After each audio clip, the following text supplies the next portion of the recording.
Bonsoir à tous, ravi de vous retrouver pour ce journal. Au sommaire de l'actualité, les commerçants sénégalais ne lâchent plus Auchan. Ils ont organisé un vaste rassemblement à Guédiawaye pour mettre en garde les autorités. Ils menacent de sanctionner le pouvoir aux prochaines élections si Auchan ne dégage pas.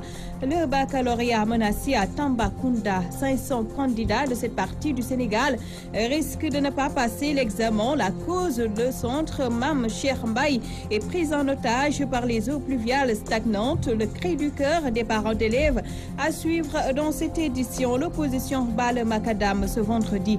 Une marche autorisée par le préfet de Dakar, mais les jeunes des partis d'opposition comptent aller plus loin. Ils menacent de bloquer la prochaine présidentielle si Karim Wade et Khalifa Sall ne sont pas sur la ligne de départ. Voilà pour les grands titres.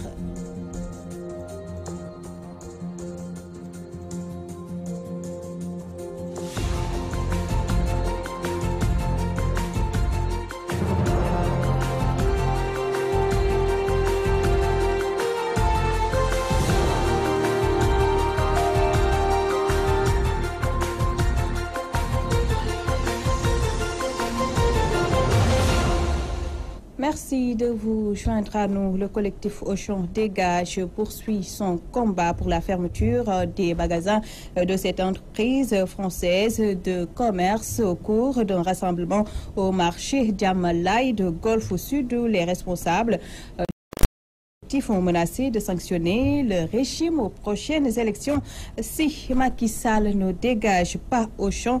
Badara Ndiaye, leur porte-parole, s'entretient avec Théodore Semedo.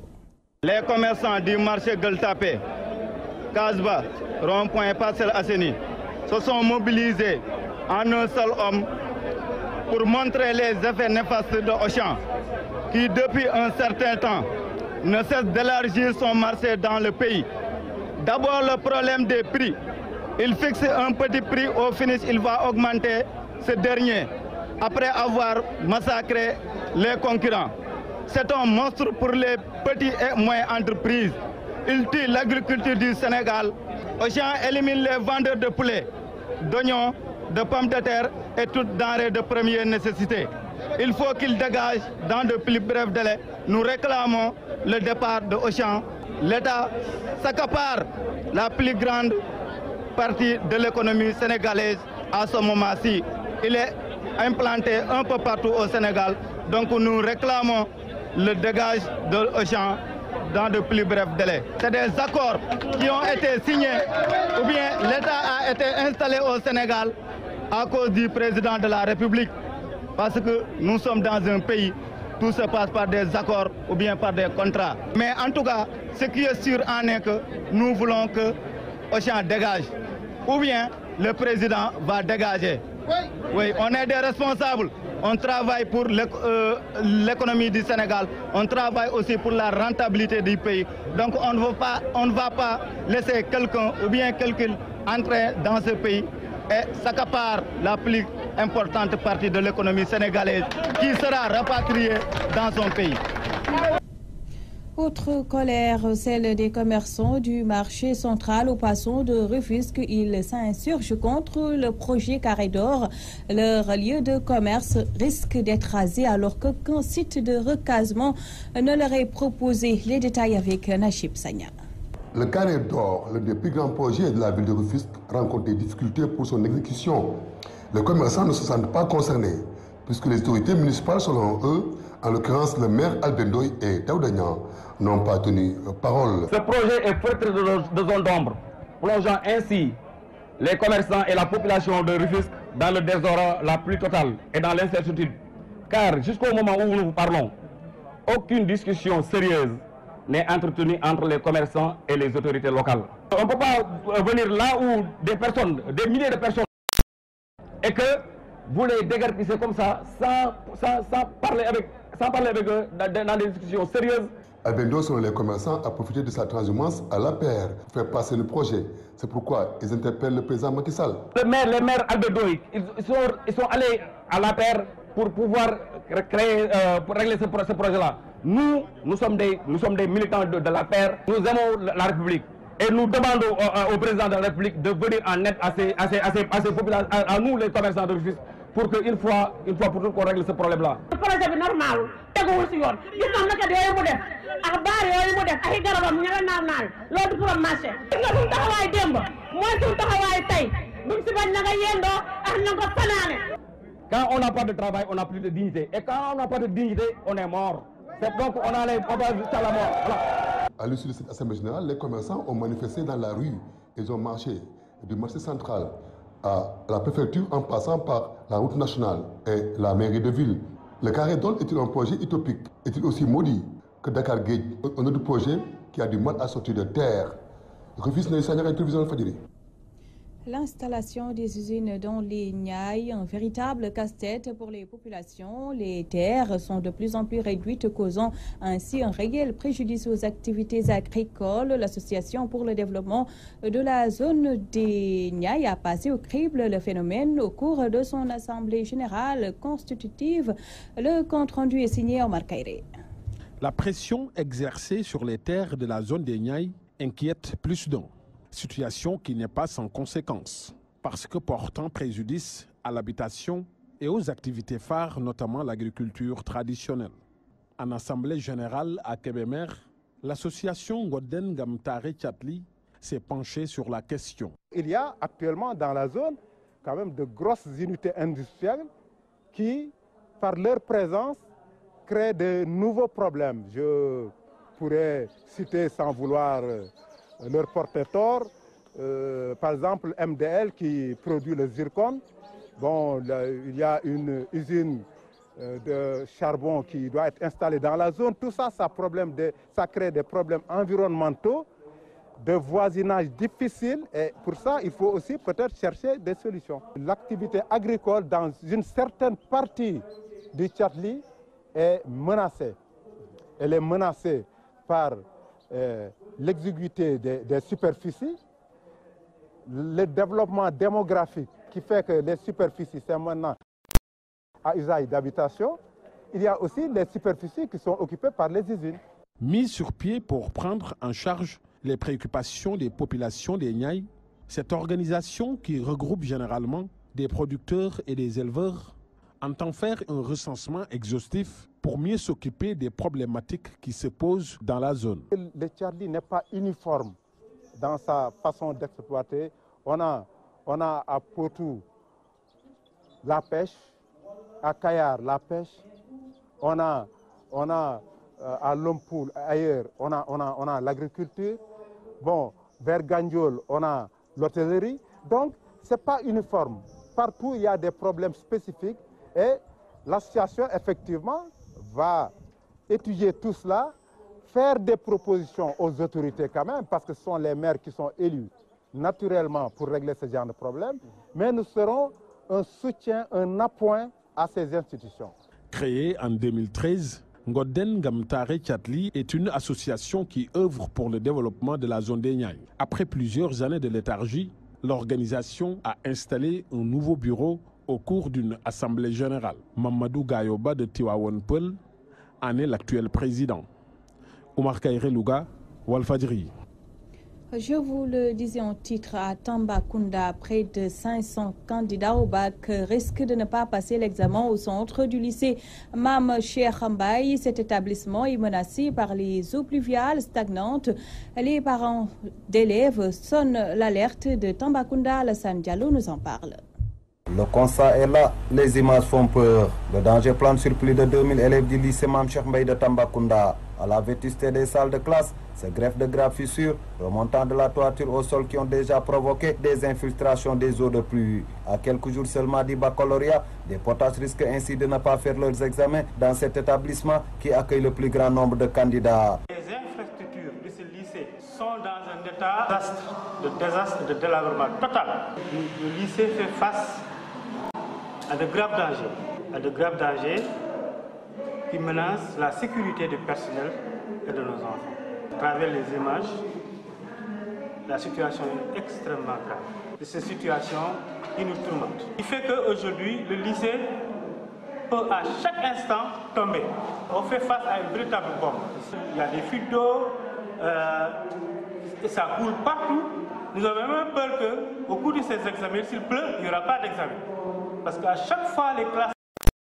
Autre catastrophe qui guette les élèves, les fils électriques sans protection, visibles sur les murs et l'absence de clôture. Des fils électriques pendantes, nous avons vu que l'école n'a même pas de mur.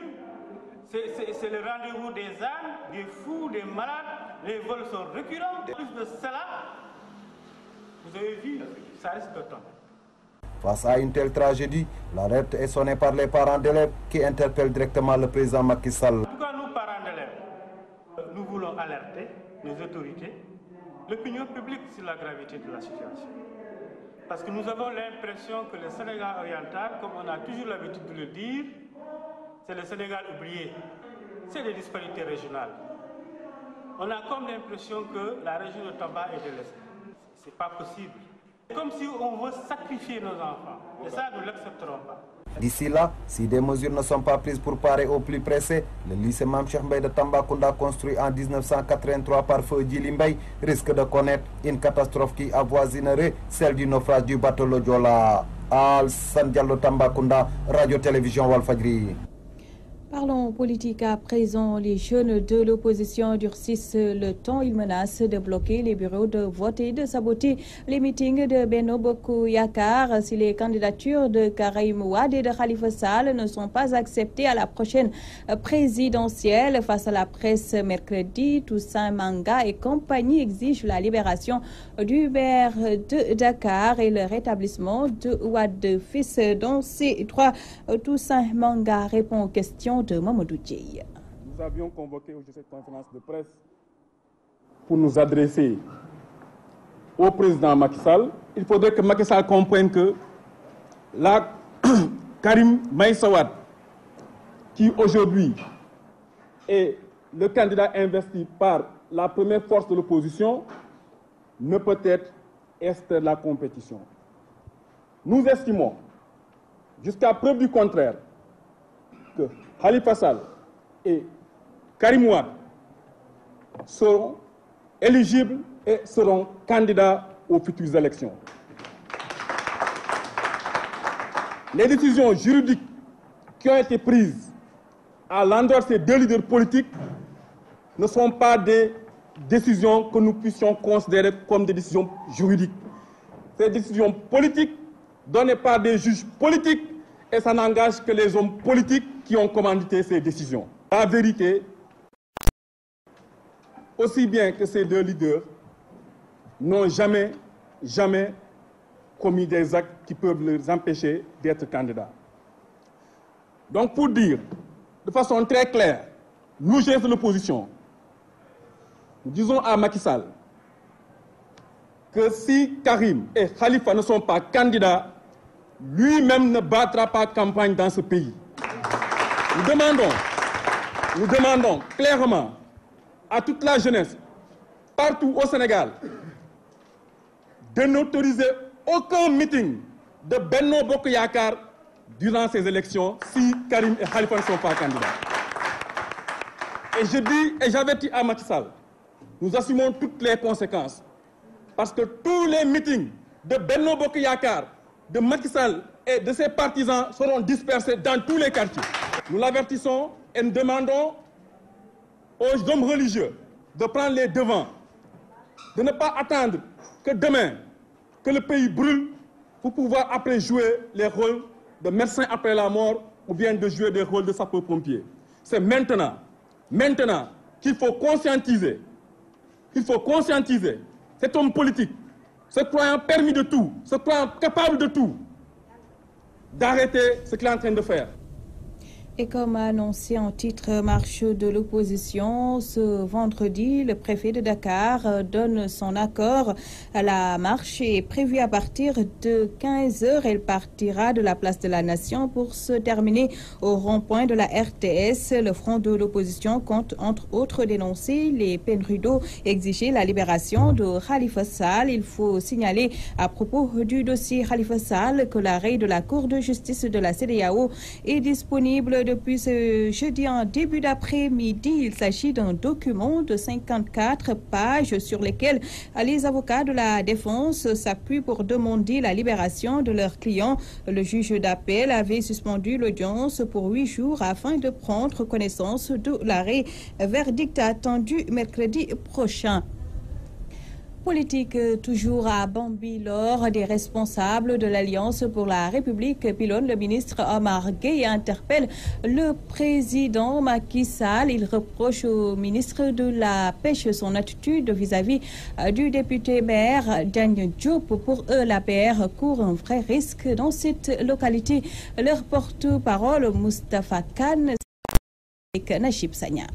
Déclaration des populations de la commune de Bambilor contre les tentatives de division politique et agissement d'Omar Gueye. Le contexte politique délétère dans la zone, l'accumulation d'un certain nombre de faits entretenus par un homme politique en quête de reconnaissance, Omar Gueye est aujourd'hui le symbole de la tortuosité et il s'est toujours singularisé dans une gestion clanique et népotique, dans des dérives monarchiques et autoritaires sans précédent qui ont fini par décourager une bonne frange des anciens alliés les plus téméraires et qui sont aux antipodes des valeurs républicaines qui sont le socle de notre parti.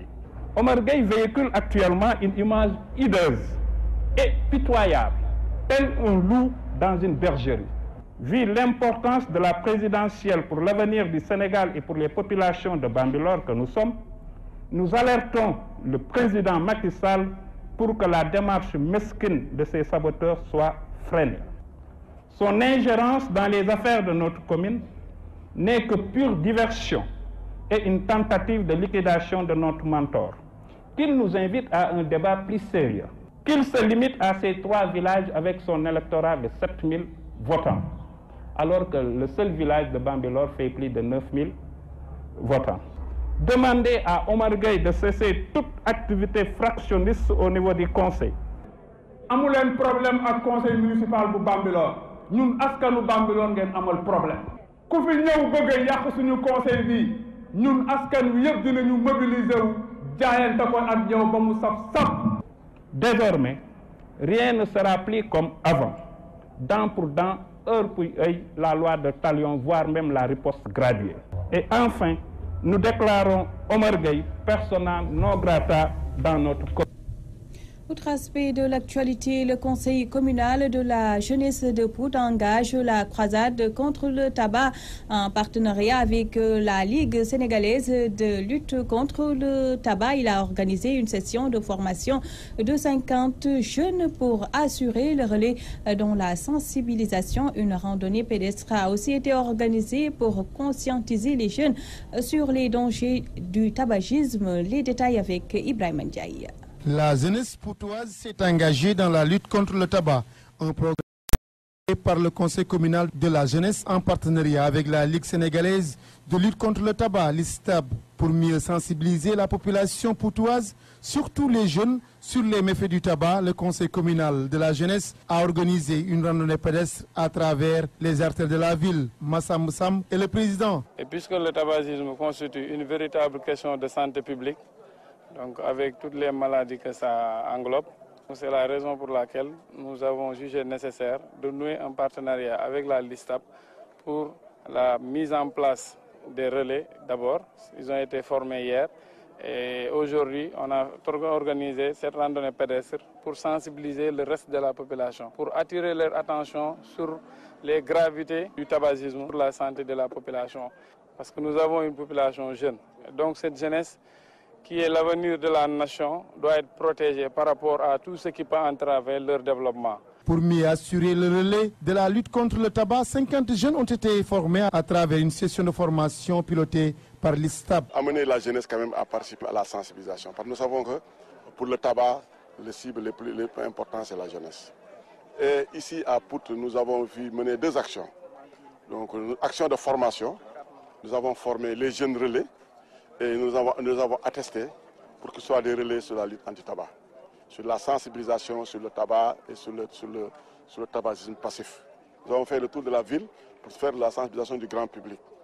Et c'est avec une grande satisfaction que nous avons eu cette sensibilisation. Nous sentons aussi une forte mobilisation de la jeunesse, et les garçons et les filles. Le tabac constitue un réel danger pour l'humanité. Mais encore dira Dr Adjamaritou Diop, le tabac tue et est en train de détruire des milliers de familles. Nous avons fait cette formation avec des jeunes leaders qui dirigent beaucoup d'associations au niveau de Pout, au niveau local. Les méfaits du tabac au niveau de l'organisme humain donnent des cancers au niveau de tous les organes, au niveau neurologique. Nous avons les accidents vasculaires cérébraux qui surviennent à l'âge très jeune, 35 ans. Un jeune qui fait un accident vasculaire cérébral, c'est dangereux parce que c'est à cet âge-là qu'il est productif pour sa société. Donne au niveau aussi urogénital, chez la femme, des stérilités, des enfants qui sont à la naissance très petits ou qui ont des maladies pulmonaires qu'ils traînent pendant toute leur vie. Chez les hommes, ils entraînent des dysfonctions au niveau des organes génitaux, ce qui déstabilise les ménages, les couples et entraîne beaucoup de... Pour le président du conseil communal de la jeunesse de Pout, Massamba Samb, le rôle de l'instance qu'il dirige doit être de promouvoir les jeunes, les encadrer et les orienter dans la bonne voie, car ils seront la relève de demain. Pout, Walfadjri Radio TV, Ibrahima Ndiaye. Place maintenant au reportage du jour sur les vendeurs de climatiseurs et de ventilateurs qui se frottent les mains en cette période de forte chaleur. Nombreux sont les Sénégalais qui achètent ces appareils seulement face au coût parfois élevé. D'autres optent pour l'éventail. Fatou Bintou Dioufou Seida Mariam Ndiaye. Les habitudes ont changé avec la chaleur. Les vendeurs d'appareils électroménagers, particulièrement les ventilateurs et climatiseurs, ne se plaignent pas. Présentement, on ne se plaint pas. Les ventilateurs et les climatiseurs, il y en a pour toutes les bourses. Les prix varient entre 25 000, 18 000 et 7 000 francs. Tout dépend de la qualité. Ce genre de matériel, tout le monde doit s'en procurer pendant cette période de canicule. Entre la climatisation et le ventilateur, il y a d'autres moyens pour se procurer de l'air frais. L'éventail utilisé par certains en présente sous toutes ses formes. Nous le vivons de manière très difficile parce qu'il fait excessivement chaud. Même des fois, on n'a pas envie de porter des habits. Mais on fait avec. Donc nous avons des ventilateurs ou bien de la climatisation, nous le mettons à la maison pour vraiment être à l'abri de la chaleur. Il fait très chaud à Dakar, mais avec la conjoncture, moi j'ai choisi l'éventail parce que ça présente toutes les formes, tu dépenses moins et ça te donne de l'air pur. La chaleur est difficile à vivre, mais l'usage des appareils électroménagers est lourd parfois à supporter au niveau des factures. On est plus certain parce que les factures de courant deviennent de plus en plus chères parce qu'on utilise des réfrigérateurs, on utilise des climatiseurs ou bien des ventilos. Donc il faut nécessairement booster. Les Sénégalais devraient avoir tendance à acheter des réfrigérateurs nouveaux. Parce que d'abord, ça consomme moins et il y a moins d'effets sur le climat. La chaleur s'installe et les vendeurs de ventilateurs et climatiseurs voient leur chiffre d'affaires reprendre l'ascenseur dans la rue. Ceux qui craignent la sueur marchent avec l'éventail. C'était le journal de 20h. Merci à vous de l'avoir suivi. Dans un court instant, la 4e et dernière partie de l'édition du soir avec Aïcha Diakhaté. Très bonne soirée à tous.